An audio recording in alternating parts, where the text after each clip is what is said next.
Folks, about to get the party started here. A little preamble here before we get going. With the hour of 6 p.m. having arrived, I will call the order of the special meeting of the Municipal Services Facilities and Infrastructure Committee. This meeting is also being broadcast live on the City of Keene YouTube channel and channel 1302. The video is also streamed on the city's website and is posted on the website by the end of the next business day, barring any technical difficulties. Copies of the printed agenda are available in the wall pockets just as you entered the room. It's right by that door over there. If you need a copy, it'll give you the agenda. The public will be recognized to ask questions and make comments on the agenda item under discussion. After being recognized by myself, all remarks will be made through the chair. I will not recognize an individual a second time until everyone who wishes has a chance to speak. Anyone who wishes to address the committee is asked to go to one of the microphones in the room, identify themselves by name and address prior to speaking. The minute taker is participating remotely this evening.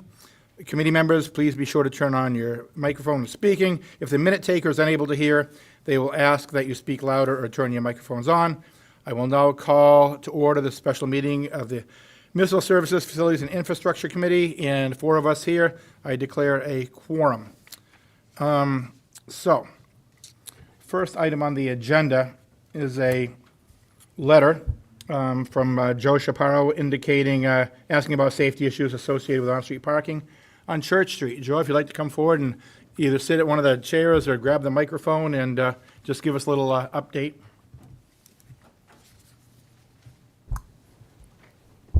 Good? Yep, good. Good. Thank you, Mr. Chair, and thank you, committee members. I think my letter is self-explanatory, but I'll just give the basics. My wife and I live at 288 Church Street, which is sort of kitty corner from the Gathering Waters Charter School. And as long as we've lived there, 25 years, that's been a place where most staff park and most parents park when they're picking up or dropping off their kids. So for the longest time, I think starting in 2001 when the then private Monadnock Waldorf School built an addition, there were meetings about the anticipated problems with traffic. And from what I understand, this is when we first moved there and I wasn't involved, but there was an informal understanding that people from the school, parents, faculty, staff, would only park on the south side of the street. And for the most part, for the next 20 years, that agreement was honored. It wasn't perfect. Sometimes people would park on the other side of the street. Sometimes there'd be conversations about it. But for the most part, that agreement held. In 2021, the Monadnock Waldorf School, which I think was losing students and didn't have that many students, and we were kind of concerned that if this school closes, then there's going to be this very large building empty in our neighborhood. So we were kind of glad when it became the Gathering Waters Charter School. And was renewed, and the issue is that enrollment skyrocketed because now it was a free school, now it was a school where kids could come from anywhere in New Hampshire, and it was not a neighborhood school, so almost everyone drives to the school. And so with as many as 3 times as much enrollment, traffic and parking became a real concern of ours. People tend to park on both sides of the school, even though I think the school in some ways discourages it. I think it's in their written policies that they request that parents only park on the south side of the street. But people park on both sides of the street, people park going in the wrong direction, people idle for long periods of time in cold weather, people park close to driveways, people park across from driveways, people don't necessarily respect the signs that are there, which say no parking from here to corner. Anyway, to make a long story short, 2 times a day, it's like being in the middle of a Walmart parking lot. And so, right away we saw that it was a concern. And so we arranged a meeting with the then chair of the board of the school and one of the administrators, or 2 of the administrators. And we had a meeting, so that was almost 4 years ago. And they were sympathetic. They said they understood our concerns. They said that they would try to make a plan to improve things. But to make a long story short, that has not really happened. I don't know what the situation would have been if they had had the time or they had had the wherewithal to send an administrator, 1 day a week or a couple of times a month just to be there during those periods of time and remind people not to park. But that never happened. And the problem has just persisted. And we think it's, number one, a dangerous situation. Should emergency vehicles have to turn from South Lincoln onto Church Street or Valley Street onto Church Street? We think it's an incredible inconvenience, and we think it's also dangerous when people have to back out of their driveways and there's cars parked across the street. And of course, everything is exacerbated when there's snow. And the street becomes narrower and narrower. So when we first went to that meeting with the school, they said, well, why don't you just have the city put up no parking signs? So we did not do that, number one, because it was an inconvenience for us as well, but number two, because we didn't, talking to our neighbors, not everyone was in agreement that they wanted that. So I think over time the problem has persisted, and now the neighbors are in agreement. And so neighbors affected by this from South Lincoln all the way down to Probate Street on Church Street, we've talked to them all, and many of them are signed off on this letter. And so we are requesting as a solution, number one, that there be no parking 8 to 4 on school days on the north side of the street. Exactly the same as there is across the street from Wheelock School. And number two, to deal with the problems of people parking right next to driveways, that we have clearly delineated spaces that are removed from the driveways. And actually, when I was looking through the, when I was looking at the, on the website for this meeting, I saw that there was a, maybe a new ordinance about the distance that parking from driveways is prohibited. I don't know if that's a new ordinance or it was included in that, in the information because it was relevant to our situation. I didn't fully know what residential area, residential 1 area is, so I don't know how that applies, but that is our request. I don't know that this committee has any control over it. I think it would also go a long way if once in a while the police drove by at that period of time to enforce whatever rules there are that are not being followed. I mean, we're not interested in harassing the people from the school. I think, a couple of tickets, people would talk to each other and they would follow the rules. Okay. So we want to change the rules and we'd like to have a little enforcement. And I went out of my way to invite other people from the area who have concerns about traffic and parking with the school. And some of their concerns might be different, but I thought that since you were going to take this up, this would be a good time and place for people to come and talk. So many of my neighbors are here, and they might, they might want to talk about other concerns aside from just this one on this street, on Church Street. Okay. Okay, thank you, Joe. How it works is whatever motion this committee makes goes to the full council. So we're kind of like the preliminary vote, and however we go, then the 15-member council at our next meeting will just either vote yes or no, whatever we recommend tonight. So that's how the procedure works here. But thank you very much. Thank I you. appreciate your time. Let me go to city staff a little bit, because the question that he asked about the parking away from driveways, I met with the city attorney the other day and discussed this exact item because I figured it was going to come up.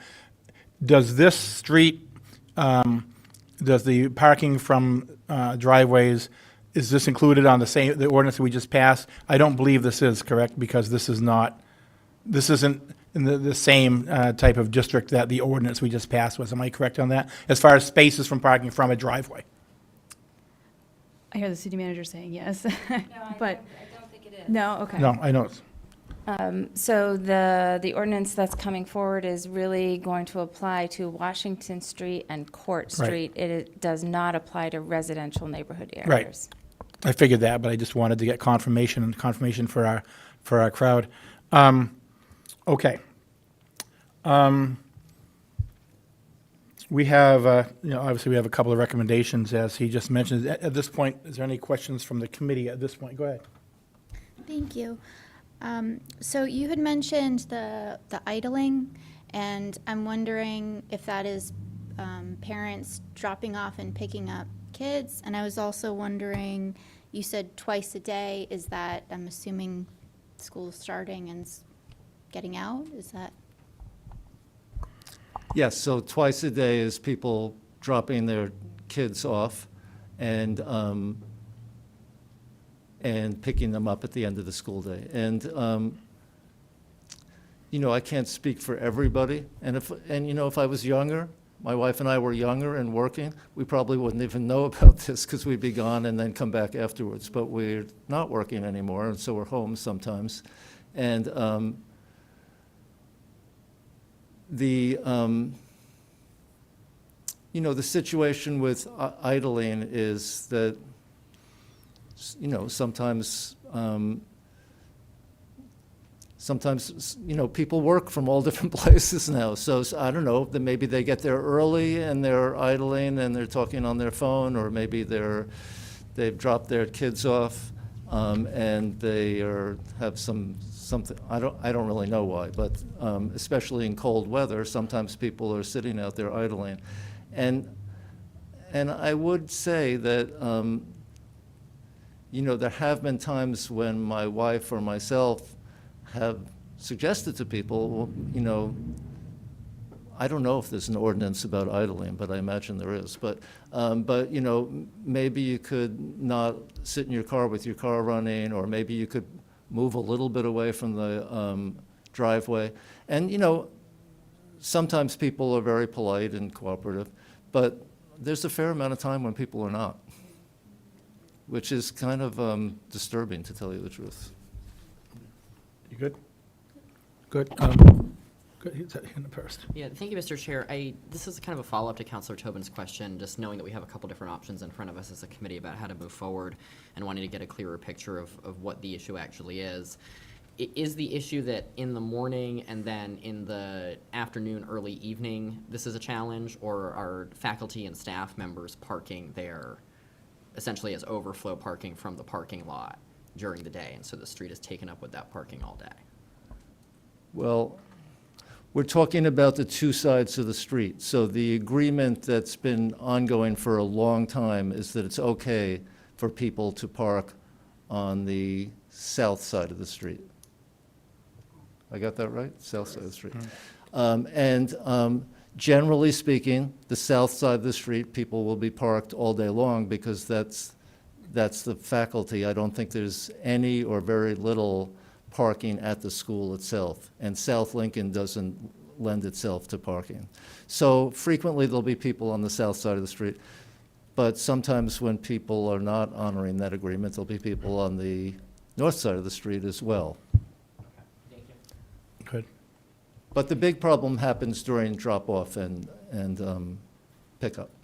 Thank you. Thank you. My question is directed towards city staff, and I'm guessing more so the city manager. I may have missed this, but has the city been involved in the conversations between the neighbors and the school as well? Not that I'm aware of. Can I have a follow-up? Yeah, go ahead. Would it be appropriate, maybe, as a starting point, I'm thinking, to maybe just involve the city in that discussion? And, because it seems to me that it's Yeah. So we the did school have. not being a good steward Yeah, to so the neighbors. we did have another charter school that was creating some issues with the morning pickup in the afternoon, or vice versa, the drop-off and pickup times. And we did work with that school, and they changed their flow and did make accommodations. That was because the individual reached out to us directly, and this came in as a letter to city council. Okay. Okay, yeah, I'm familiar with that area. He is correct. I mean, it's quite the bottleneck, especially in the mornings with heavy traffic. And traffic trying to go down the middle, it can be pretty interesting, to say the least. Does the Public Works Director, anybody have anything to add to this before I start asking questions from the audience? We good as far as city staff goes? Okay, Joe, thank you. We'll be interested in hearing what the rest of your neighborhood has to say, and I see a few bodies out there that I know are probably going to say something. So, anybody like to add to what Joe has mentioned in the audience? Thank you very much. Just your name and address for the minute taker, please. Craig Stockwell, 53 Wilbur Street, Keene, and Wilbur Street runs right up behind the school. Yep. Across from. And so just two things I want to put in. One, we've been, as a family, we've been here 37 years. We were very involved with the school. I was on the board when it was the Waldorf School. I was chair of the building campaign when we put the addition on. And one of the things when we were working on the addition in 2001 was, in order to get the zoning acceptance that we wanted to go ahead with that construction, and given how little parking there is actually in the school lot, we had to reach out to the neighbors, and we sent a letter, the school sent a letter to the neighbors saying that we would do our best as a school to monitor and arrange and organize the parking and the flow of traffic in order that, if given their agreement, that we could go ahead and put on that addition. So that was a long time ago. I realized there's a different circumstance because it's no longer a private school. It's now a public school. And also, just the other thing I'd like to put in, so Wilbur Street office, also, they have the morning and evening flow, drops the kids at the school and goes up around Wilbur Street and around. Wilbur Street is a very narrow two-lane, lane and a half school, and a lot of people park on this uphill curve. And kids are coming in and out of the cars, and it's a very dangerous situation. So I'd like to add to the Church Street concern that the city also take a look at that hill. Okay. And we've talked, there are some no parking signs right at the worst of the curve there, but to perhaps extend that all the way down to the school so people aren't parking there. Following up with that on Wilbur Street, I did notice back before school let out and my wife went out for a walk, the school had put up their own homemade no parking signs, which is in violation of city ordinance. Oh, but it kind of worked. Yeah, you can't make your own no parking zones. But I was going to bring that up tonight, that the Wilbur Street all the way up and around, it adds to what we're talking about here with the other street. So And it is a particularly neighborhood, it goes beyond one street, it is a neighborhood issue. Thank you very much. Thank you. Anybody else? Please, ma'am, would you like to step forward here? I was being polite. Thank you. I know you know the gig. Vicki Morton, 275 Water Street. I'm here tonight to support Mr. Shapiro's letter And while he and the other authors are seeking directly to the east, are speaking directly to the eastern end of Church Street, I'd like to broaden the topic and express some concerns about on-street parking that includes most of East Side Keene. A while ago, the neighborhood parking project was created or came to town, and it had a number of intentions to facilitate housing growth where allowed, to explore additional on-street parking to add parking supply, update ordinances where applicable, and all of this was to be outside of downtown. And when you take a look at the map on the website related to this project, it is primarily on the east side of town. It's not, there are some other spots, yes, in North Central, but primarily this happens on the east side of town. And it also to offer possible solutions, including potential one-way streets to accommodate on-street parking, as well as proposing ordinances or solutions to the issues that have been raised around on-street parking and the neighborhood concerns. In my opinion, there is little to no opportunity for additional housing on the east side from Main Street out to North and South Lincoln Street. So I'm in the position that there really we don't have the same need to have on-street parking. With the allowance of on-street parking, we now have residents parking against the flow of traffic, parking opposite directly parked vehicles. These situations sometimes make it difficult to travel the streets, and I have concerns that the emergency services vehicles might not pass through a street where we have parking on both sides. And this concern is primarily from the streets in between Beaver and Roxbury, Roxbury and Church, Church and Water. A lot of those streets are narrow, and when you have parking on both sides of the street, it's difficult for one car to get through, never mind a massive fire truck. The line of sight issue that Mr. Shapiro raises is not limited to the area at the end of Church Street. Currently, cars are parked too close to the end of streets at intersections throughout the east side, and at one intersection, new fencing has been installed, impairing the line of sight. Some residents have placed objects in front of their homes to prevent on-street parking. I attended 5 listening sessions hosted by Fire Marshal Wood to hear about the issues of other neighborhoods. In 4 of them, 4 out of the 5 of them, line of sight was identified as a concern. In regards to the school on South Lincoln Street, I believe the issues of parking impedes traffic and creates dangerous situations when there are parents waiting to pick up and someone attempts to drive around them headed north on South Lincoln Street when the oncoming traffic is headed south, and sometimes they block them and sometimes they let you go. I've been in line to go past that school when there have been 14 cars parked on the east side of South Lincoln Street waiting to pick up their students. So this would be right in front of the school. I believe that there are a couple of options. I would have said 3, but Craig just dissuaded me not to include Wilbur Street. One could be enforcing the no parking signs that are clearly there. It says no parking on South Lincoln Street. They're there, right in front of the school, right where they park. Or we could remove the signs and create an area, taking away the turf and the grass between the street and the sidewalk that would allow those cars to get off the street and not impede traffic. And I'd appreciate an update on what's happening to the neighborhood parking project in regards to creating appropriate ordinances and guidance with on-street parking, as well as addressing the line of sight issue, which was identified in 4 out of the 5 listening sessions. I understand that you have recommendations from staff about what you might forward to the city council, and part of me wants to say, well, what are they? Let's get some input on what your recommendations are. So if they're shareable, that would be nice to hear, and it'd be another starting point. Thank you very much. To answer that, everything's always on the table. A couple of recommendations that we can consider in front of us is one with an ordinance on the north side of Church Street between South Lincoln and Probate. And the other one is the same thing, but limited between 8 a.m. and 4 p.m. on school days. Those are the couple of recommendations, but we're not obligated to accept either of those. It's just something that's on the table. And of course, Wilbur Street's been kind of tossed in. One thing I do want to be careful of, and you are correct, the whole east side has an issue with parking.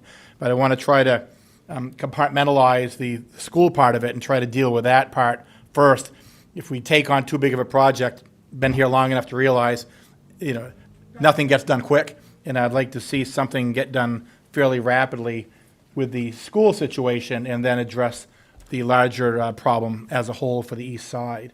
But Wilbur Street being brought up, I did see that, and like I said, I saw the no parking signs that weren't supposed to be there, and then they'd move them at the end of the day, but those were not city no parking signs. So that's another issue for the enforcement for the city. Go ahead, Counselor.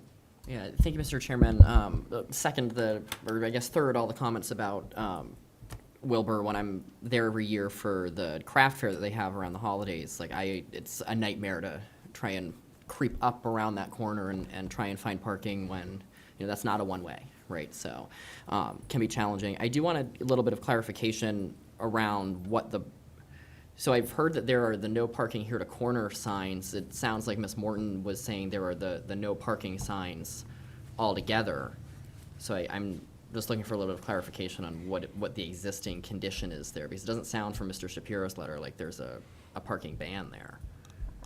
When you're headed north on South Lincoln Street, and you're in front of the school, there are two very clear no parking signs right there. And to clarify, that's for Lincoln Street itself, correct? Is that what you're talking about? Okay, I'll have to go check that out. They're Okay. there, and the question has always been, if the signs are there and an enforcement officer is driving through, and there are 14, or up to 14 cars sitting there, why are they not moved along? Okay. Okay, thank you. Yep. Okay, let's see. Anybody else from the audience? Yes, sir? John Thornton, 287 Church Street, so I'm right across from Joe. Okay. I absolutely support what he is saying. I'm a signatory on his letter. I've been there for quite a while. My wife has been there since the 90s when she purchased the house. She remembers giving approval for the old charter school, the old private school, to the agreement that they would only park on the south side of Church Street. But unfortunately, we've never found actual documentation on that type of agreement. So those things were done that way. Parking there is a problem, and it's not just during the load and unload periods for the school, because that school is very active. They got all sorts of events going on. So even when they're not in session, there will be a lot of people parked on that street. Now, we've got to come out. We will frequently have cars parked very close to the end of the driveway. In one case, they just parked in front of it by accident and somehow didn't notice. Fortunately, I didn't have to go to work that day, so I left them alone. But backing out when there's also cars parked directly across the street and you've got a very narrow window, even in the summertime, is difficult.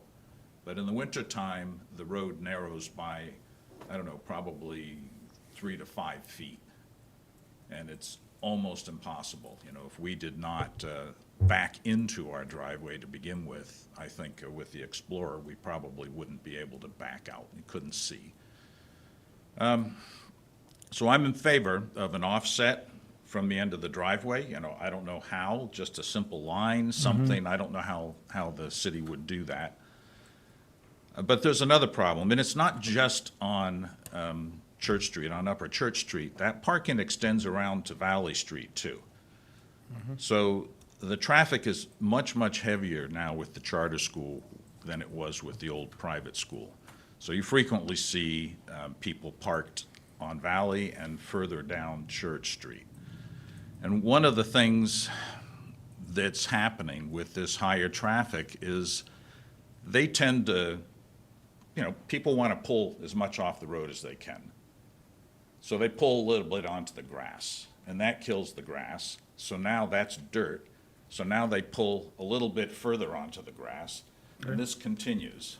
So the area between the edge of the road and our sidewalk is narrowed by maybe 50% from people continuing to just push over. Now, I realize that this is beyond the scope of what we're talking about here, but I think that given the high traffic and the fact that this is a charter school, curbs are probably warranted in these areas to prevent that type of damage to people's property, even though maybe that's the city's portion of people's property.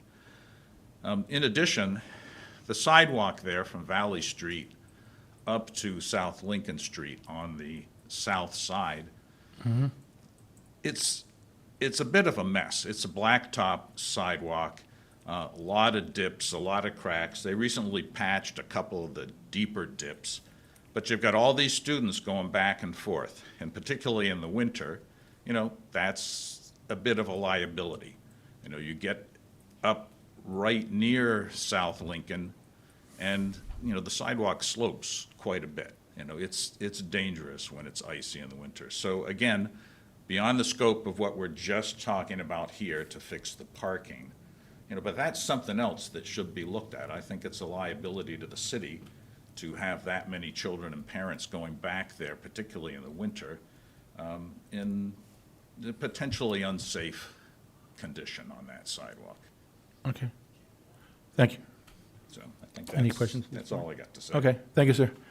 Question to, like many things, it starts becoming more complicated when you think you have a simple, but hearing from other neighbors, it obviously expands out, and it usually does. It's starting to expand out farther and farther as the population of that school increases. Question for the city manager. I know with our vacation schedule coming up, do we have an MSFI meeting in July? As far as, I believe we do, correct? Well, then, my second question to that is, do we have a full council meeting the first week of August? No, because whatever we decide at the July meeting, if we don't have an August council meeting, that means we wouldn't be meeting probably till, the full council wouldn't get to vote on this till September. Or late August, right? Late August, fourth week of August. And that school comes back probably right around that same time. I'm just trying to figure a timeline here. I hate kicking the can down the road. But at the same point, I would think we have more questions than answers brought up tonight with other neighbors, and I want to try to encompass the other streets also that they're talking about, and I think it's going to require a conversation between the neighbors and city staff that I don't see an answer coming from the committee tonight, because we're getting questions that we haven't really had a chance to research. The two motions here do not take care of the Wilbur Street problem, the Valley Street problem, and I'd like to try to be able to get one motion to take care of all of that. Go ahead, Counselor. Thank you, Mr. Chair. Just before we would make any motions to that effect of more time, I would be interested in hearing from the representatives of the school here, because that's a voice that I have not. Sure, previously heard. absolutely. No, we're going to listen to everybody that wants to speak tonight. Anybody from the school that would like to speak, you can come right down. You can stand in the microphone or take a seat, and just your name and address for the minute taker, please. Hi there. Hi. My name is Fiona Laurie. I'm the business manager for the school, and I'm also a resident at 74 South Lincoln Street. I am also a graduate of the private Waldorf school, so I have known about this issue and about the history for a very long time. I was not aware of the agreement that Craig was talking about in relation to the building of the addition, which is an auditorium that was built. But of course, at that time, I was a child, so I can understand why I wouldn't know that. In terms of when we became a charter school, when the new school took over, absolutely our enrollment increased by a lot. We have 125 students there in grades K through 5. And we have done our best to try to explain in newsletters and in communications with our parents about the suggestion of parking on the one side of Church Street. And in terms of our staff, I believe that is happening because they are all very aware of that, which is what the neighbors were talking about. It has been very difficult to monitor all of the family members who are dropping off, between it being different parents who come, it being grandparents who come, and unless we had a full-time staff member who was standing out there every single day, it has been a challenge for us to maintain every single day no parking on the one side. I can say that one of the things that happens, what they are describing about the no parking signs on South Lincoln Street, has to do mainly with the afternoon pickup. Our parents come and form a pickup line that often backs up onto South Lincoln right at the beginning of pickup when the kids have just come out to the parking lot and are lining up, and we can only get them in cars so fast, because we're talking about 7-year-olds to 12-year-olds. And then once that starts happening, the flow moves pretty quickly. We have tried to work very hard on telling parents they cannot line up earlier, because that was an issue, where they would try to be the first ones in line, and then they would be sitting there idling for 15 minutes before students were even lining up to get in cars. So it does appear that they park on South Lincoln, but it is really that they are in the pickup line waiting to pull around. Okay. We've had city officials and police department come and try to look at the flow with us and see how we could change anything.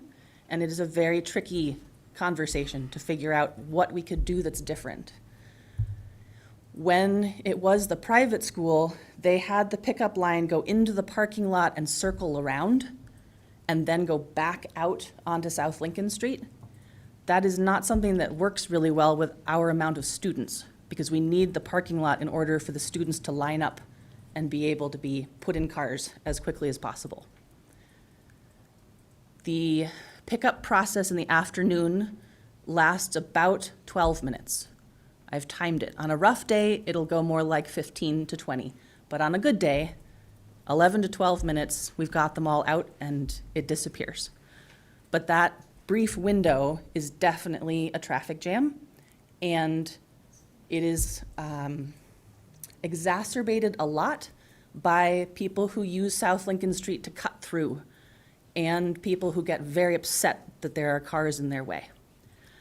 One of the things that I was going to ask for the city to consider, 2 things. One was having a lighted sign at both ends of South Lincoln that come on just for that period of time when we have pickup and drop off, that remind people that's happening, and they could use a different cut-through street. Not residents who live there, but there are lots of cars who speed through South Lincoln who have no residents on that street who use it as a throughway. The other recommendation I was going to ask for is a speed bump right where the crosswalk crosses South Lincoln and where our children walk across the street. If we had a raised sidewalk, raised crosswalk like they have by Keene State, that would really slow people down and make it much more obvious that we have foot traffic. And we do have quite a lot of foot traffic. I'm happy to answer any questions that anybody has, and I'm happy to work with the city. And we do want to have happy neighbors, because we have had good relations in the past, and we really like being a neighborhood school, even though we have a lot more kids coming now. Thank you. Any Thank you. questions? Go ahead. Actually, I think Public Works probably. You can ask questions, whatever you want. I just have a question. This is probably going to be for staff. But regarding the roadway safety plan that we put together, I think we addressed areas around schools and specifically drop-off times, and kind of, I think lighting came up around schools. So I'm just kind of curious if someone from staff can touch upon that. Come on down. You weren't getting off that easy tonight. I was skating back there. So I don't recall if there's a specific recommendation in the roadway safety action plan for this particular location. I can tell you the city is planning to replace all of the school zone speed limit signs. There is not one at this location for this school. So that's something that we could do. Honestly, I don't see speeding being the concern here. I think it's more the fact that the roadway is so narrow and the vehicles lining up for pickup don't allow a second car to pass in the northbound direction. I had a conversation with, I believe it was the prior administrator of the school. There are options we could look at, like the lighted signs that she's mentioning. We could even make that section of the roadway like a one-way only during that school zone times, pickup and drop-off time. There's a lot of different options. That conversation never really came to any conclusion. So, yeah. I don't know if I answered your question, but I talked a lot. We know. Yeah, sure, you talked a lot. So I did notice quite a few, Church Street and South Lincoln came up quite a few times as I was looking through kind of the ideas and suggested projects, and then also talking about school zones, and lighting around school zones, so Yep. that might be something that we could take a look at. Good. Thank you. I don't necessarily have any questions, but it's clear that there's still a lot of discussion that can be had before an ordinance comes about.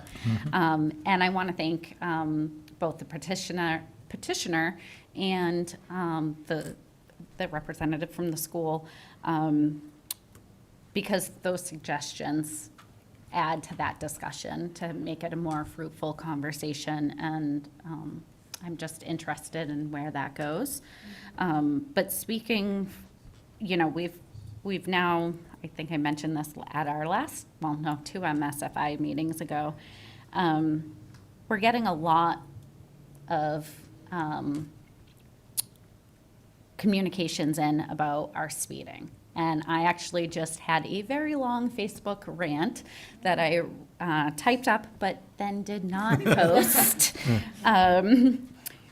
about speeding, because it is a problem in our city. And I understand why it's a problem, but we need to address it. And I'm more of a one and done kind of person.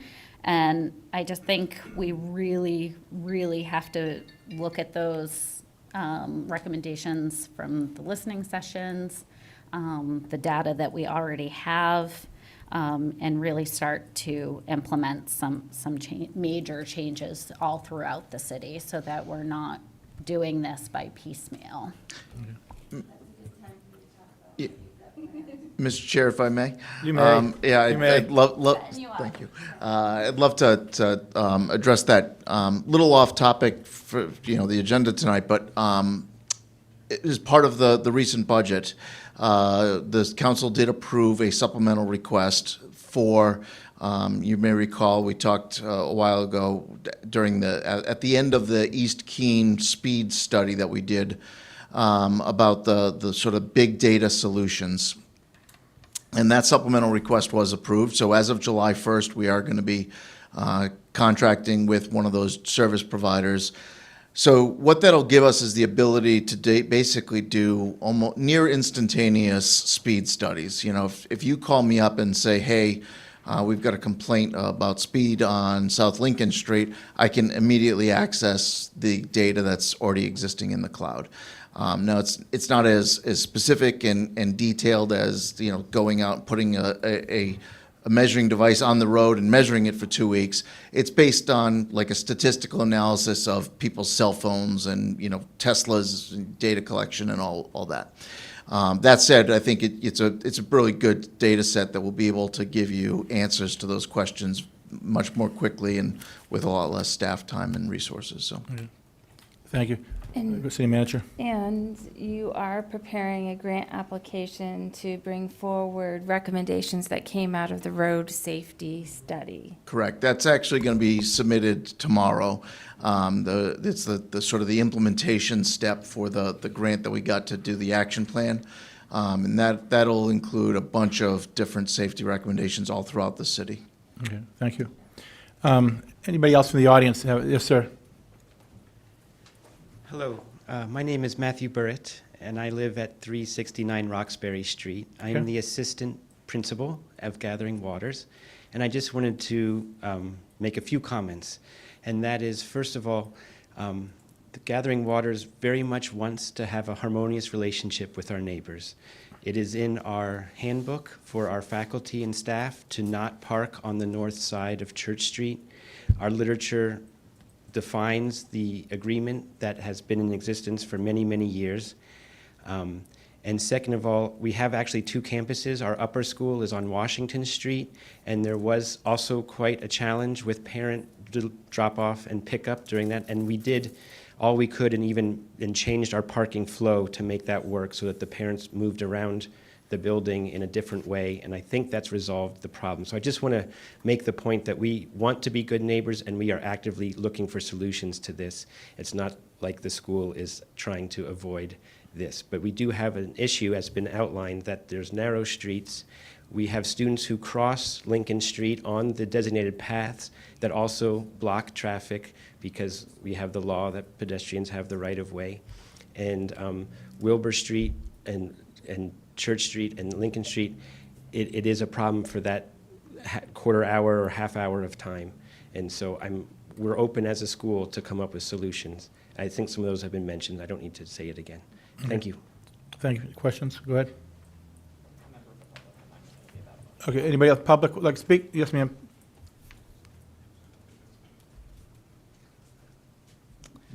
Nicole Demarest, 288 Church Street. I live with my husband, Joe Shapiro. I just wanted to return to the original issue because the parking for the school has many facets. Includes Wilbur Street, includes the pickup on South Lincoln. The letter that came to all of you was particularly around Church Street, and it's a different issue. It's not quite as complicated as all of the South Lincoln, Wilbur Street stuff. And I think I'm hearing from Fiona and Matthew from the school that they would most likely be in favor of, no parking signs between, probably not 8, because school, I do believe, begins at 8, so more like 7:30 to 3:45 or whatever it is, whatever the time is. So I'm wondering, Counselor Filio, if that's a question that could be asked of those folks, because I'm pretty sure I'm not supposed to ask them. No, you can ask anything you want. And like I said, we had a couple of recommendations here, and those can be tweaked also. So, any questions for? Good. You want to go ahead? Go ahead. Yeah, I guess I'm not sure if it's a question or a comment. And thank you, Mr. Chair. I appreciate that this came in as a specific focus on Church Street, and that's the agenda item. I think my concern with taking a specific step right now is, does that migrate the parking challenge to a different street, migrate it somewhere else, and then we are having another very specific item for Wilbur Street coming in next month, and then it's for a different street in East Keene the next month. And so I'm inclined at this point, and I know we all say that we don't like this and then we do it, but I'm inclined to put this on something resembling more time with some direction around conversations that staff should be having with both sides, ideally together. There are other places in Keene that maybe don't have quite these street dimension challenges and quite these traffic pattern challenges, but in here, Adams Street and Wheelock is mentioned, and there's been a way to make that work. St. Joe's is in my ward, in a student housing residential neighborhood. There are ways that has been made to work, and so I'm hesitant whenever we're talking about parking or traffic to be doing something that solves a problem somewhere and creates another problem for another neighborhood, and then ultimately another thing for the city council to deal with later. So I'm inclined to put it on more time here. But certainly open to other opinions from the public or from the committee. I'm going to piggyback on what he said. I wrote notes here just saying that in listening to some of the other comments, that if we do, and I'm not saying we won't, but if we do eliminate parking on the north side, and I heard the word Valley Street, are we pushing it to Valley Street? Are we pushing it to Probate Street? Are we pushing it to Wilbur Street? I just want to make sure that we don't fix one problem and just create a bunch of others on some of the other side streets down there. So why do I want to make a vote here and say, okay, we'll fix that, then find out the neighbors from all these other streets are coming back in a month going, hey, what the heck did you do to our neighborhood? So I agree with what you're saying.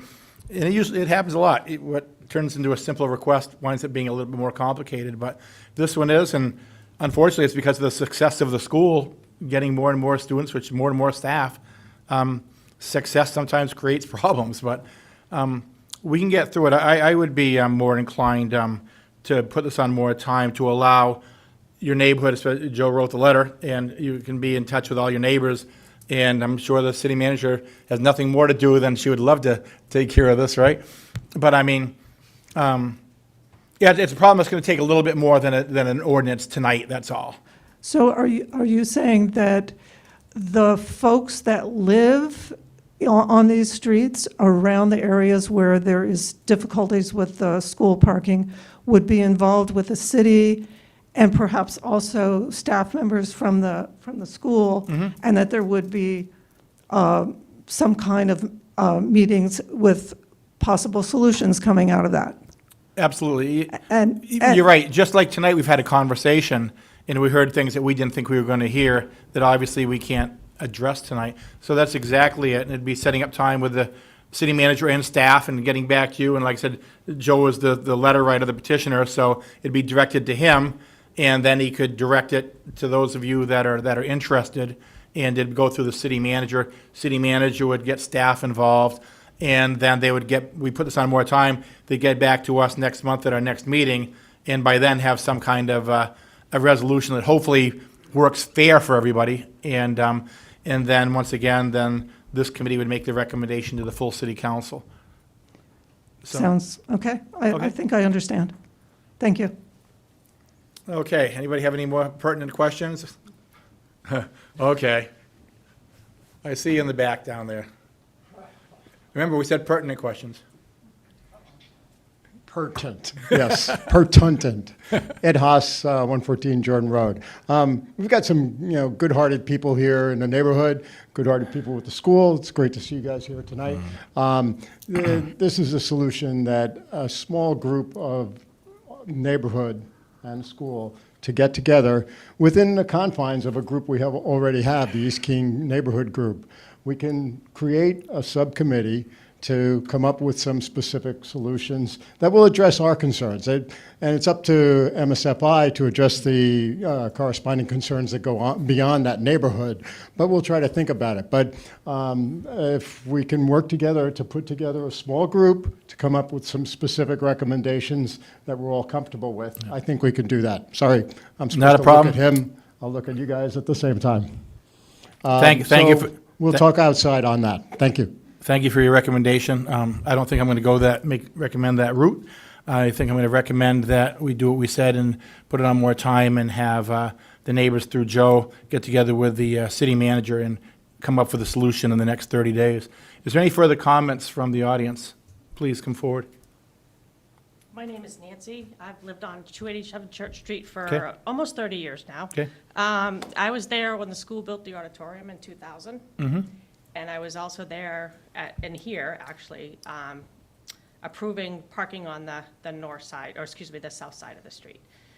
We know the population of the school has grown 4 times, 5 times.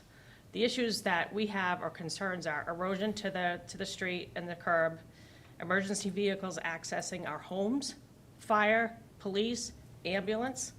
It's very, very congested there. A lot of our neighbors have been here longer than myself, and we're aging as everyone is. We just want to make sure proper resources can get to our homes if need be. Lastly, I want to say the relationship we had with the Waldorf School, specifically with the Waldorf School, was great. They were very forthcoming. They invited us up to their gatherings many times. We had free admission to the craft fair. It was a more harmonious relationship.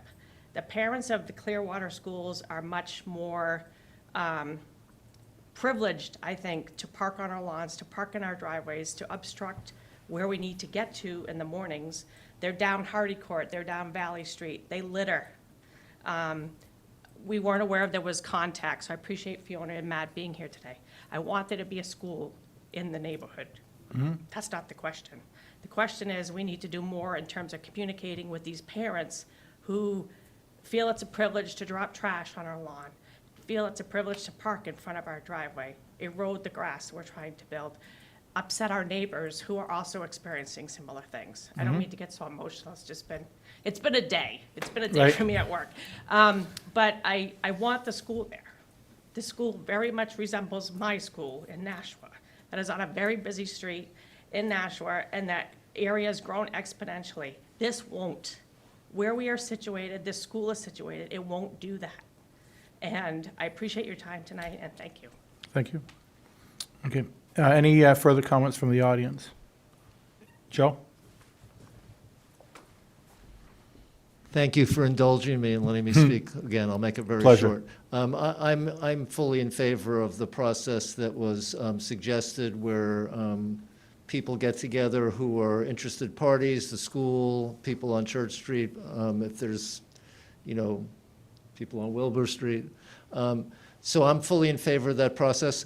I just think that while you have us all here, one bit of information that we haven't gotten, that we could get in a moment, Okay. is the school in favor of putting up these signs on Church Street? It's just one piece of data. It doesn't solve the whole problem. It's not going to eliminate that process, but I just wonder if they think that that would be a favorable solution or not. Okay. You're free to answer that if you would like. I think it's not as simple an answer as my saying yes. Okay. We would very much like to be in favor of that.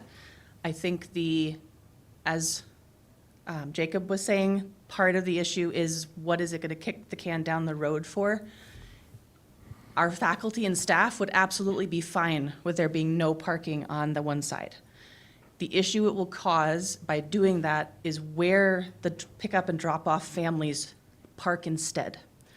And so part of our system that we have, mainly the ones who park there in the mornings and afternoons are dropping off specifically kindergarten and first grade children who we have asked to do that because many of them are still in car seats.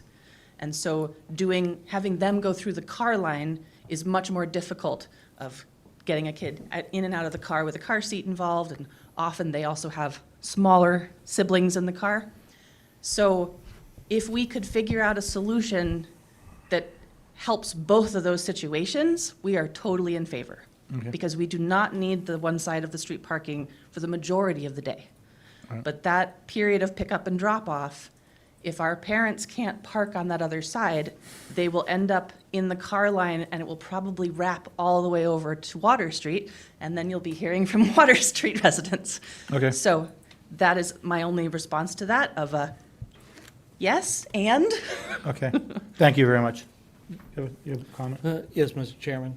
It wasn't that long ago that the city received grants for safe routes to school, and we addressed many of the elementary schools through that, where we created walking bus lanes or walking buses, and this was all part of the Healthy Monadnock or Vision 2020 initiative, and we really focused in on Fuller School, Franklin School, Wheelock, all the public elementary schools, but I don't know if we focused in on now a lot of the charter schools that we have, which is totally different than what it was, 15 years ago. And I might make the suggestion that we revisit that, because there is opportunity where there is a different drop-off location, and teachers will walk the students, or parents will walk the students to the school, and it also promotes exercise. So there's opportunity out there. Okay. So Thank you. Okay, we could go on all night tonight with this, obviously. But I think, and we've made it pretty clear that we'll put this on, the committee agrees, we'll put this on more time where Joe and your neighbors can get to the city manager over the next 30 days before it comes back to this committee. And hopefully we have some solid recommendations within the next 30 days. It'll give us time to come up with something. Mr. Chair, I just wanted to clarify, my direct point of contact will be with Mr. Shapiro and with someone from the school, and it'll be up to them to invite the others. Right, that they right. We'll throw it in Joe's lap since he wrote the letter. Any further questions from the committee? Motion, please. Yes, I think I've got it. But move to place this item on more time to allow for conversations with all parties to continue. Second. It's moved and second. Any further comments from the committee? All in favor? Okay, it's 4-0. City Manager Joe will kind of be the conduits, and everybody else will get involved, and hopefully in the next 30 days, we can come up with something, including with the school, and we can come up with something amicable for everybody. Thank you very much for attending, everybody, tonight. And we're going to move on to our next item on the agenda, because we do have several other things to discuss tonight. The next one's going to be a little bit easier. Thank you. Let's see, where are we here? Oh, yes, the accommodate, well, let him the next item was the proposal for banners across Main Street. The petitioner has withdrawn that, so if I can have a motion to send that to information. I move to recommend the withdrawal be accepted as informational. Second. Moved and seconded, all those in favor? 4-0, thank you very much. Let's see. So, next item on the agenda is the, my items are missing. Goose Pond, there it is. That's probably what number 3 means, right? Yep.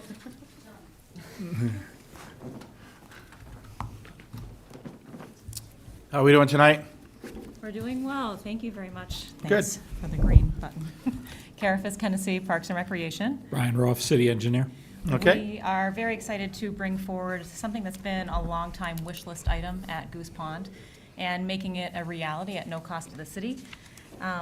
We are here tonight to share with you the plan to fundraise and build a spillway bridge at Goose Pond to complete the loop trail, which would allow all of our users at Goose Pond to go through the entire loop trail without getting their feet wet, which is a very big deal.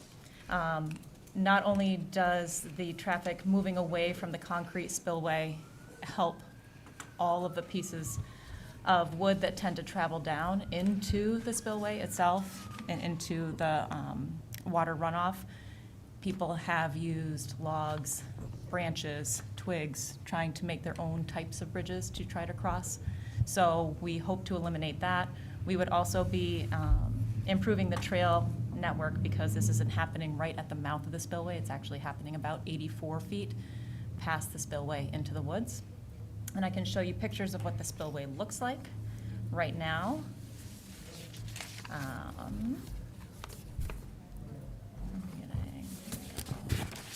you should be able to see, they went away. There it is.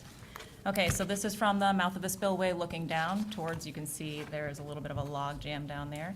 This is when we first went and looked at the area itself. This is from one of the original grade stakes that we put in. You can see it there with the pink ribbon.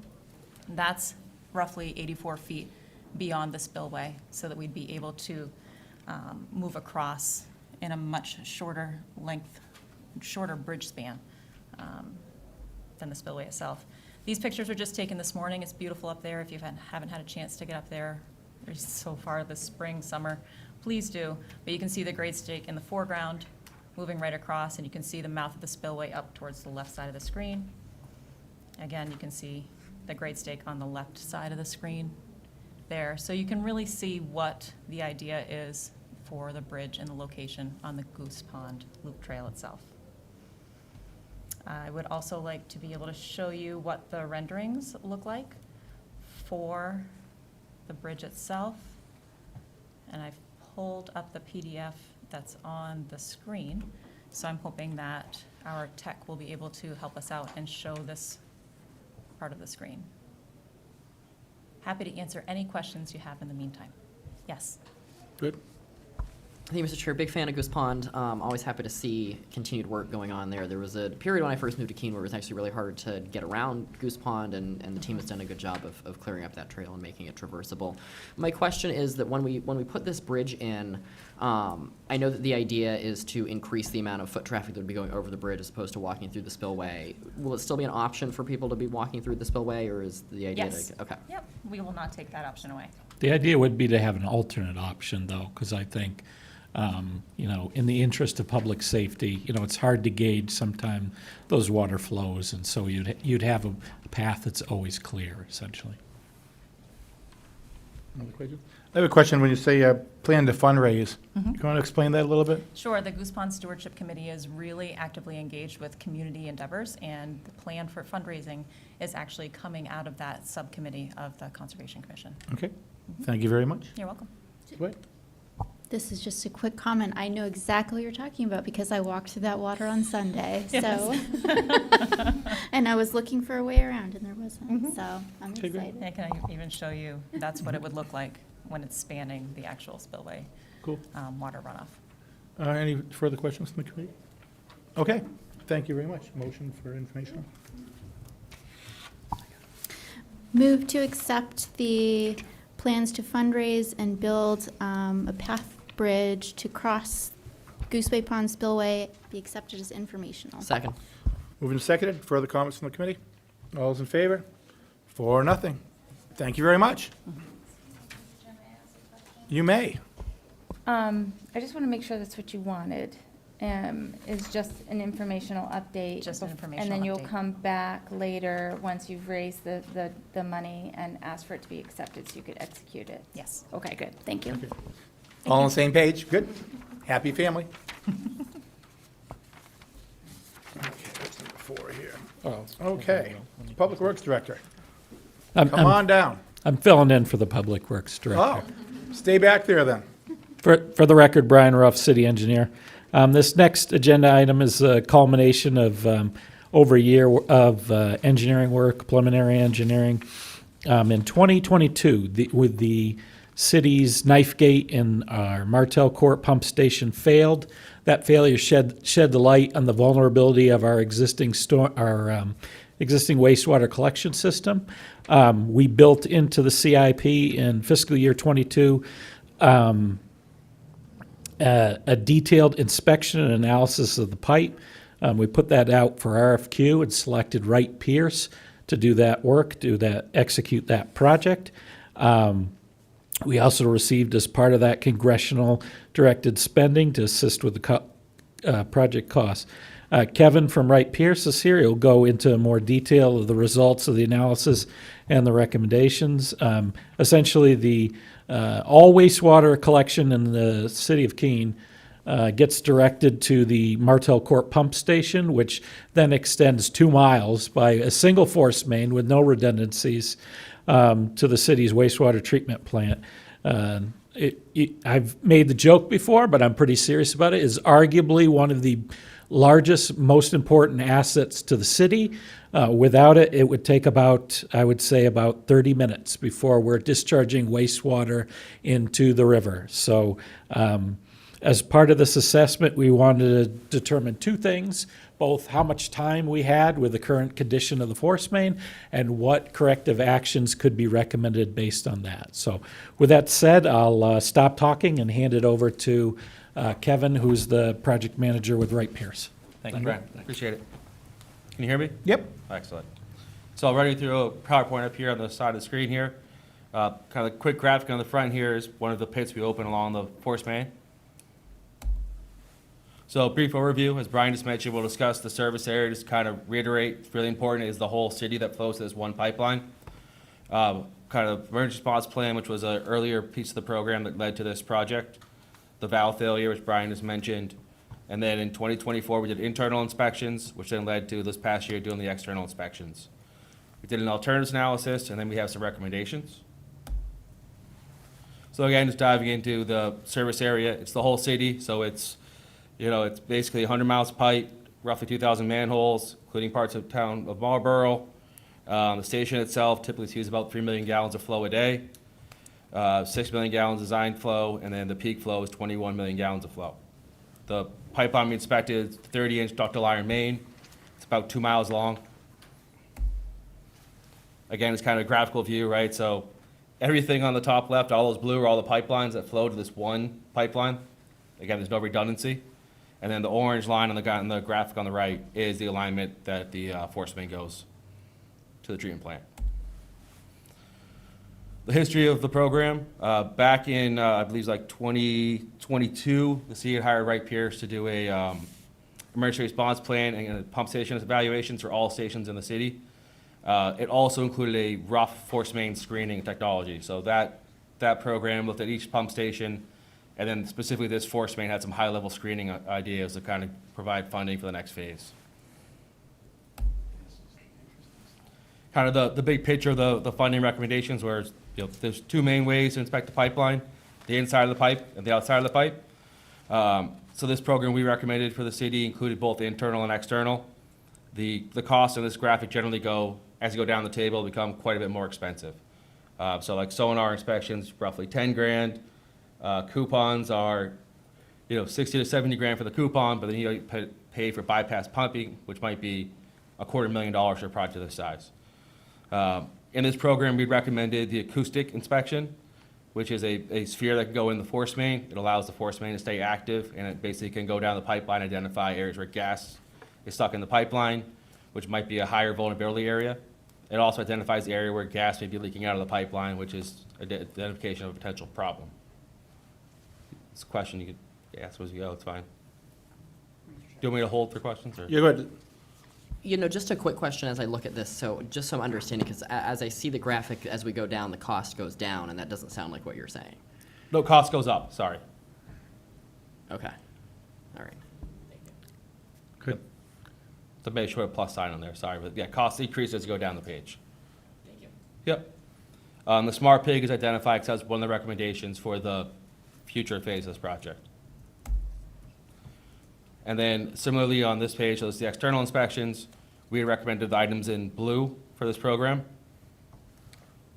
which was soil testing, test pitting, and a ultrasonic thickness testing. So soil testing is trying to understand, is there anything in the soil that's actually causing corrosion directly to the pipeline? Test pits gives you a visual inspection on the actual pipe. And then the ultrasonic inspection is a direct thickness measurement along the pipeline. As mentioned earlier, so the valve failure at the pump station was one of the drivers of this project. That occurred right around the time of June 10th, 2023, excuse me. And that kind of identified how problematic it would be if this force main came offline. So again, the internal inspection, we used a device like what's on the screen there. So it's about the size of a lacrosse ball. It gets put inside the pump station. In your guys' case, there's a different location we put it in, but typically it gets installed at the check valve at the station. We did 3 inspections. The data was different, not redundant to what we saw on the external inspections because it was inside the pipeline. We did have some issues where the ball became lodged in the force main for a longer period of time than expected. So it was supposed to be a 3-hour test. I believe the shortest test was 3 days. One took 3 weeks for the ball popped out at the treatment plant. We're not positive what became stuck on, but back in 1990 when the force main, shortly after the force main was built, there was a tapping sleeve and valve installed, and we believe it got stuck in that equipment somehow. So it became lodged in there. And the challenge is these devices use time to estimate where defects are. So once it became stuck in there, whether it was stuck this exact location or 20 feet away, then creates repetitive errors in the data we need to deal with. So the general findings of the internal inspection, there's 16 air pockets. It's the orange lines on the screen up there. And so you generally see that the first roughly 1,000 feet, so the force main had most of those defects. And then there are a few spots throughout the rest of the pipeline where we saw those same air entrainment. Now, air entrainment is not directly an issue. It just means that the gas that's in sewage is more likely to get stuck in that area and then start to corrode away at the pipeline. Additionally, we found 5 suspect leaks, and this was kind of more of the concern with us, especially with the errors we got from the ball being stuck in the force main. So a suspect leak means they're hearing an air signature on the tool, so it's an acoustic tool, which likely means there's air leaving the pipeline, which has the potential that if it's a large enough hole, wastewater could potentially also be leaving that pipeline, but it's unknown at this time. When we shared these results with the DPW, they did immediately walk over the pipeline and do some remedial tests to see if there's any obvious signs of discharges. Nothing was clear and present.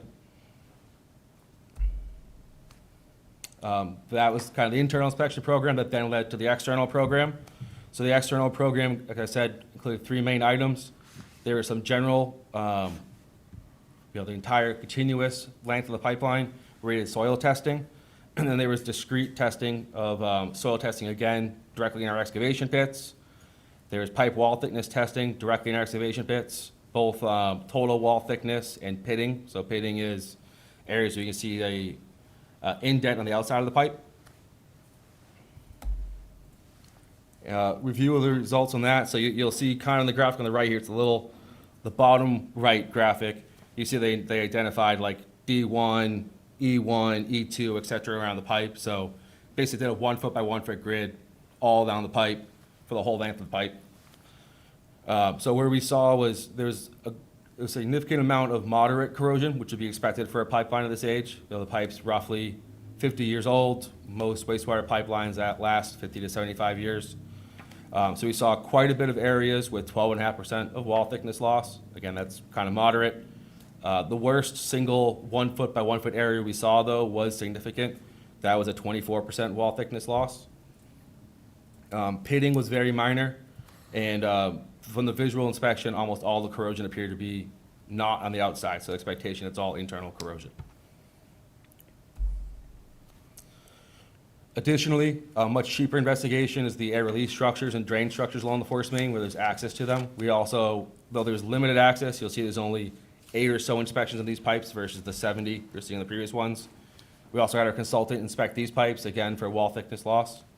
Some of these numbers seem higher, but it's just a smaller number. Also, we would expect higher internal corrosion at the crown of an air release valve area because that's where we expect all the air to kind of build up. The city does have a robust program, for maintaining their air release valves, but that's an area where it's known that if you don't maintain them, gas will build up there.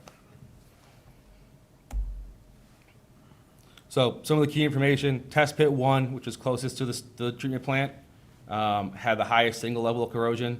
Test pit 5, which is close to the Bartell pump station, had the next highest, so far ends of the pipe, which is kind of unique. Test pit 3 had most significant pitting, but the pitting was relatively minor. And then, like I just mentioned previously, we saw corrosion on the crown of the ARV valves. And then soil is not anticipated to be a significant issue along the force main. And then we kind of intentionally avoided those areas where the suspect leaks were, mainly because the bypass challenge we saw during the valve replacement project, we wanted to avoid the potential of a significant bypass on this project. So with the inspection results, it kind of led us to 3 main buckets of recommendations. There's some short-term repairs, looking again at those 5 suspect leaks. There's some continued force main inspections to confirm the longevity of the pipeline. And then there's a renewal and a redundancy level to that, the ultimate recommendations here. So the short-term recommendation is to line basically the whole stretch from where we saw the leaks. They're all kind of in a roughly 2,000-foot area. The city has seen on some of their past projects that when they repair just the 10 or 20-foot leak, a month or 2 later, something downstream happens to have a leak after that, so we're recommending a wider band here. That's also pretty typical with ductile iron. So when you see ductile iron, the inside of the pipe basically pits, and you get these little dimples, look like a golf ball. And so when you get one, it pops through, but right next to it, there's usually another dimple all around it. The next item, so our inspection looked at 5 discrete locations, so like individual test pits. There's a more robust tool, which with, again, the way the valving and the pump station are currently set up, was not available for this inspection program. But once that new valving program is online, it would allow you to do a robust inspection of the entire pipeline. So you can see where are 5 test pits in the 5 worst spots or the 5 best spots. And it helps you understand that maybe there's another weak spot in your force main, so you're not stuck with an emergency down the road. And then finally, the main product is ultimately you guys are likely to install a new force main slightly to the west of the existing force main, and then for redundancy reasons, lining the existing force main after the fact. So we included some rough planning level costs for this. The bypass product, I believe that's already been funded, so that's included on the top there. Lining of the suspect leak stretch on the force main, we're seeing that at about $3.3 million. Pipe diver inspection is about $660,000 anticipated for that down the road. Again, that will give you kind of an idea what's going on with the entirety of the force main to make sure we didn't inspect just the good spots or just the bad spots. And then a follow-up force main inspection, similar to what we did in this program. One of the challenges with understanding how much time is useful life of the force main is there's an internal liner in the force main, and right now we only have 2 data points. We have the date the force main was installed and today. So it's hard to say if the corrosion's been happening consistently over the last 40 or 50 years, or if the liner took 20 years to corrode and the last 20 years it's all happening. So that would make the corrosion quite a bit quicker. So the recommendation is to go do a second inspection similar to this one, and just understand is that corrosion going longer or shorter. We think worst case, you're looking at 10 years out before the force main would be in significant concern. But the hope is that inspection will come up in 5 years and it'll push that duration even further out. Yeah. And that's the last slide. So happy to take any additional questions. No, I did want to make a general comment, especially the counselors that have never been to Martell Court. If you're a new counselor, newer counselor, and you haven't been there, set something out with Public Works and go. My years in the council, when something breaks down and it's expensive, it's Martell Court. And you can't wait. It's usually city managers doing an emergency repair and then letting us know about it at the next council meeting. I can't tell you in my years how many times it's been Martell Court, and obviously because of what it is, you can't have anything break down and have discharge, into our waters. So if you haven't been to Martell Court, set something up, because, it's not like this big gorgeous building, but it gets the job done, and it's not cheap to repair. So if you haven't been there, and with that said also, just throwing it in, if you haven't been to the wastewater treatment plant or the water treatment plants, I recommend all councilors visit those. I don't know if we still do that with new councilors anymore. I know when I first came on, we did, but they're, like I said, it's good to go there, because when something breaks down and it's expensive, it's usually from one of these three. Yeah. So, any questions at this point? You all good? Okay, you got one? Good. I think you had mentioned that corrosion was worst at both ends, and you said that that was unusual. Is that just sort of random that? Yeah, it's actually it's unusual in that this is only 5 test pits, right? So it's not a large number of data we're getting on one side of things. But if they were both near each other, it'd kind of be indicative that like something's happening in that area of the pipeline, and it's not in this case. So one's happening near where the pipeline comes directly out of the pump station, and one's happening way at the very far end. So it's not like you're seeing something happening immediately, and it's like, oh, the pump starts up, and it's like, dragging dirt along the bottom of the force main. And so we're seeing that at the beginning of the pump station cycle. So it's just surprised that it was one end and the far end. Yeah, go ahead. This is, I'm sure, a really basic question, but it's about the importance of redundancy. And is that just kind of having a backup? Yeah, so with the existing pump station, one of the plans of the bypass in the valve project is to put a bypass in around the other side of the river.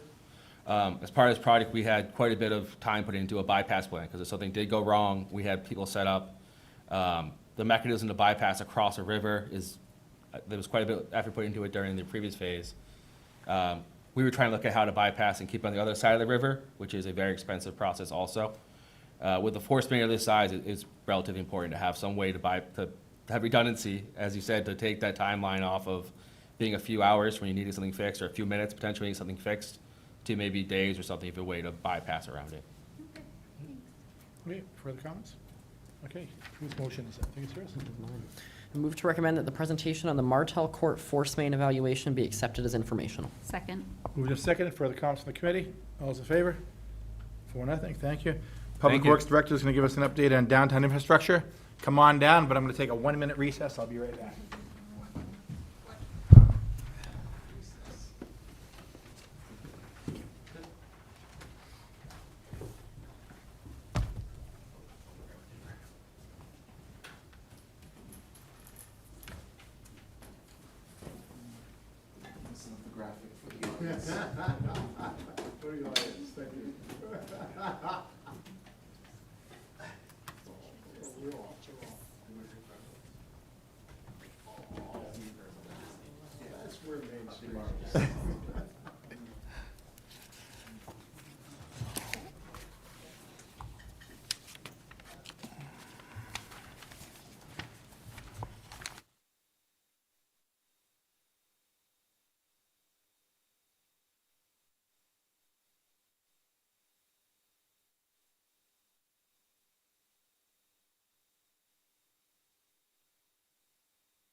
Thank you, Mr. Chair. Don Lucier, Public Works Director, with a very brief update for the downtown project tonight.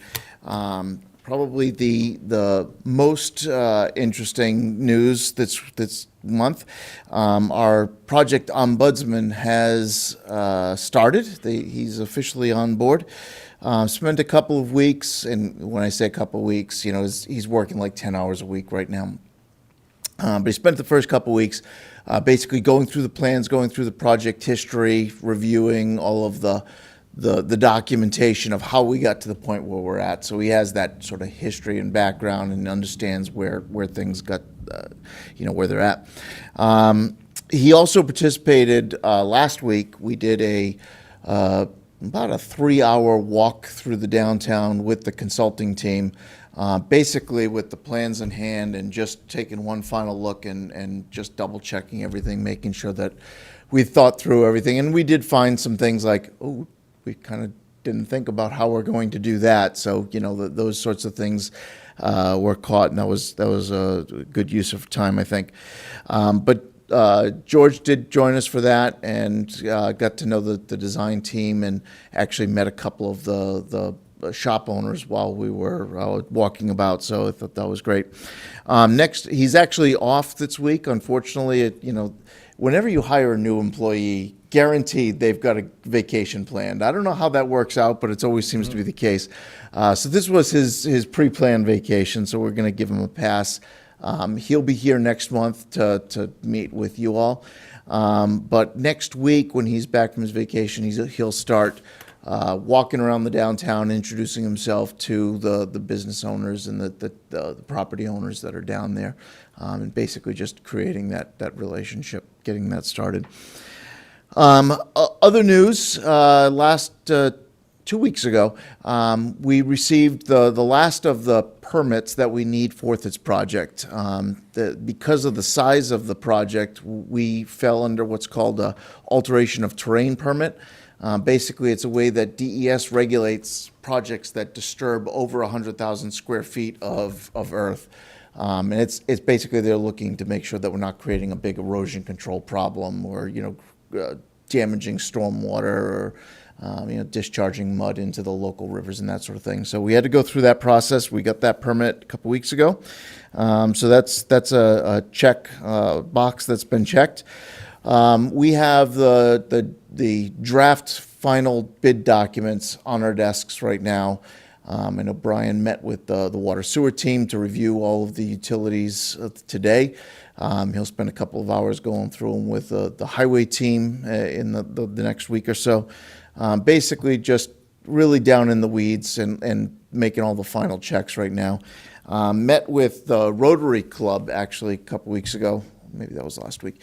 Talking about the banner program. So, we have these banners on the lampposts that they change out. The Rotary actually operates that program for the city under an agreement.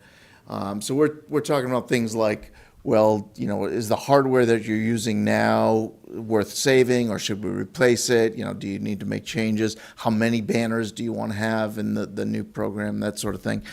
So we're really, very fine details at this point. So all said, I'd say we're in really good shape to advertise in the fall as planned. And everything's looking pretty good. So, any questions? Thank you, Mr. Chair. A couple questions, if I could. First of all, last time, and thank you for being here, for giving this update. I think this is a really important part of the process and transparency for the council, transparency for the public, and so I appreciate the commitment to the monthly updates. We had a conversation about the green costing a lot of money for the bike lane colors. Do we have any additional information about that? Yeah, so I wasn't quite ready to give you a formal recommendation or a suggestion, but I am going to be suggesting that the green bike lanes be done in a dark gray color instead. And what we'll do instead of the green, because green, green was selected because it's the standard accepted color for bike facilities, like we have in Central Square right now.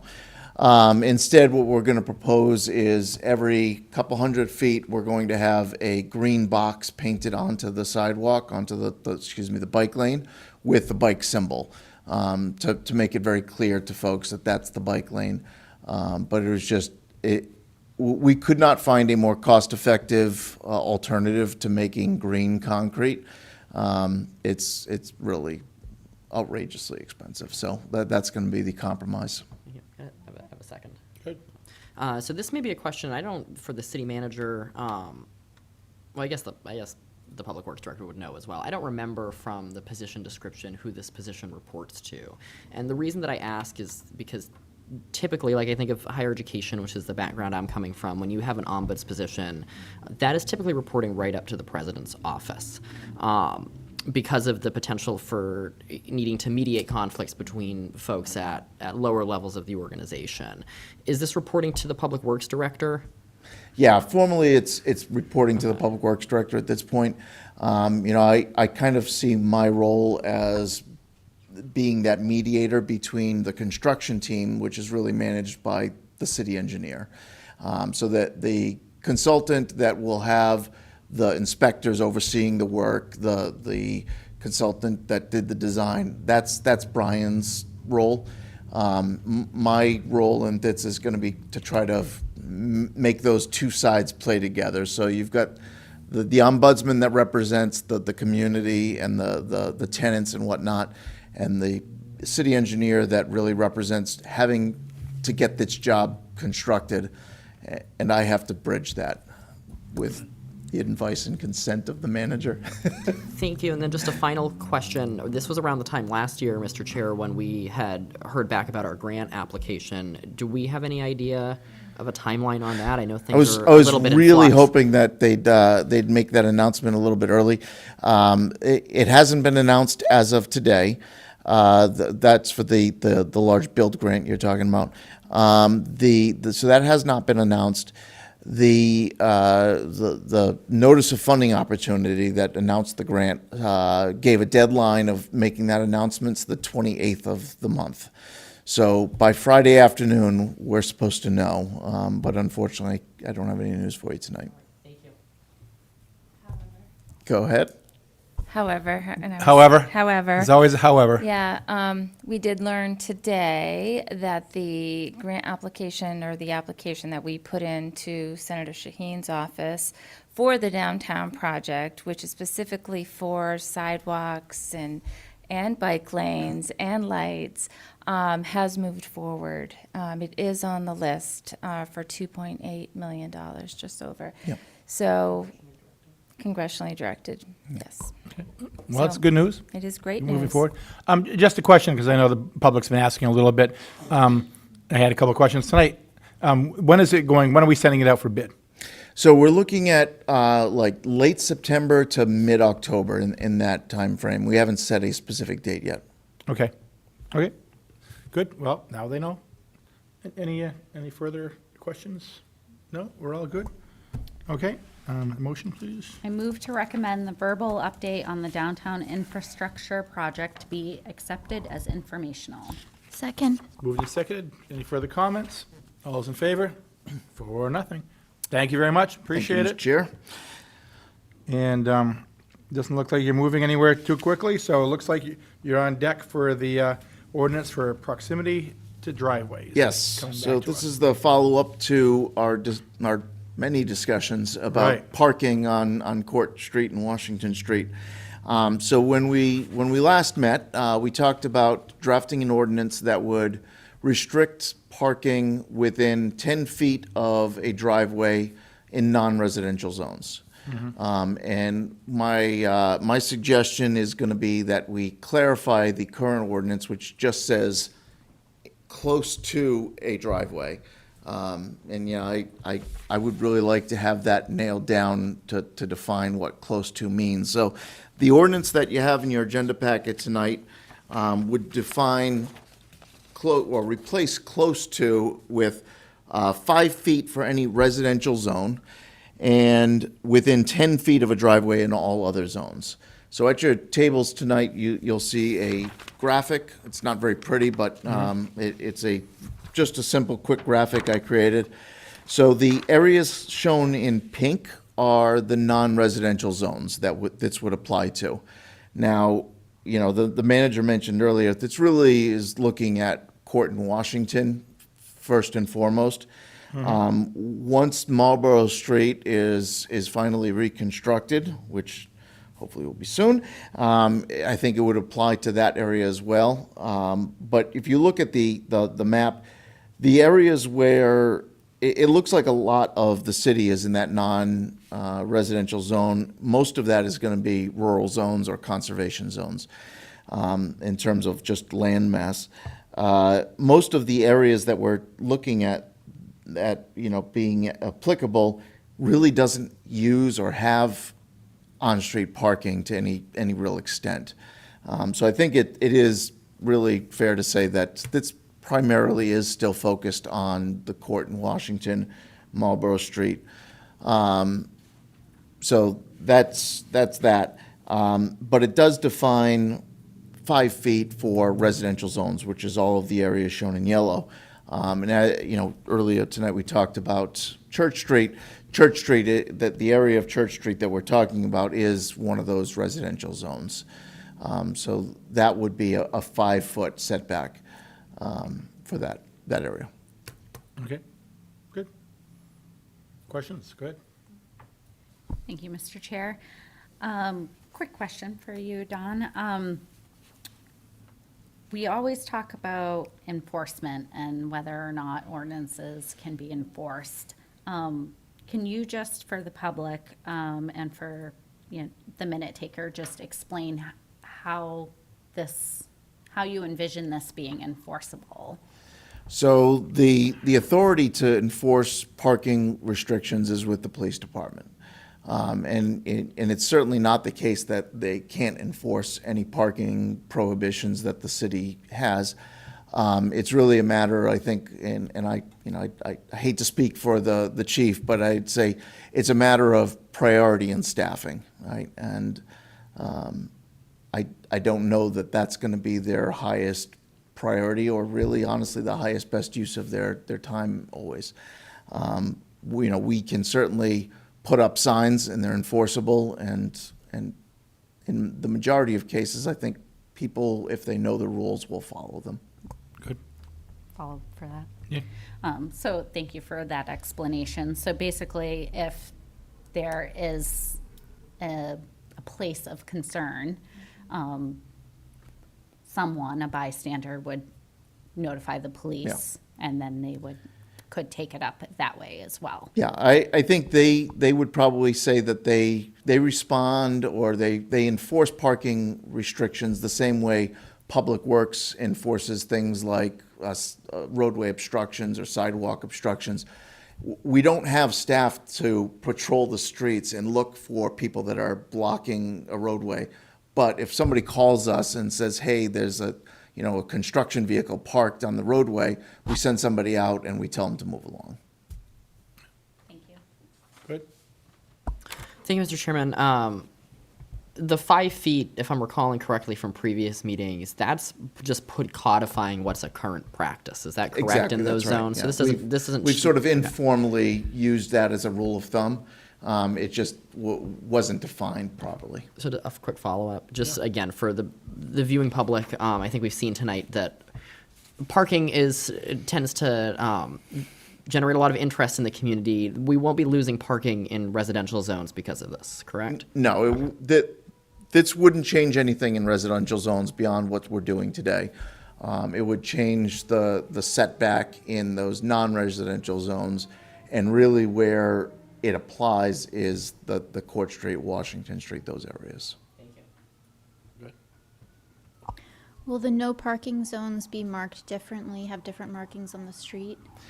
So where we delineate individual parking stalls, like Court and Washington up to a certain point, those markings will have to be revised, and hopefully they remembered. I believe they did. We had our staff refrain from remarking them this spring with the rest of the pavement markings, knowing that this ordinance was on the way forward. So when we remark them, we're going to have to black out some markings and readjust. Where the loss of parking spaces comes in is you might have a section of curb line that used to accommodate 3 vehicles, but because now 2 of them have to be a little bit closer, it's only going to accommodate 2 vehicles. So those adjustments will have to be made when we mark those. Not everywhere in the city has a marked parking stalls. You know, they're like, on most residential streets, we don't mark those individual parking stalls. So just to clarify though, if it's a no parking zone, would it have, say, diagonal lines? Where Or- it's marked, yes. Or only, Yeah, okay. yeah. Further comments? Okay, whose turn? Yours? Fire away. Move to recommend the adoption of ordinance O 2025-22. Second. Motion's made and seconded. Further comments from the committee? All those in favor? 4-0. Thank To the you. full council. Thank you very much.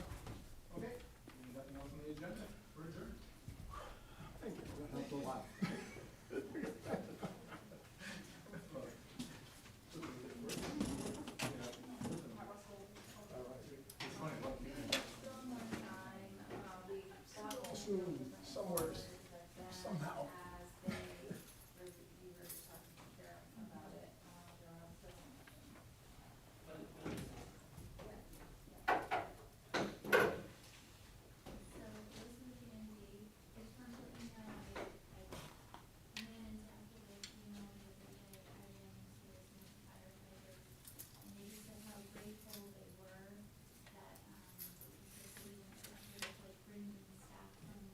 Maybe tomorrow to talk to you about whether it makes sense to set up a SharePoint site versus sharing plans with councilors. I feel like there's a couple that always ask for plans. Maybe there's an easier way to do it than setting something up every time specific councilors ask for plans.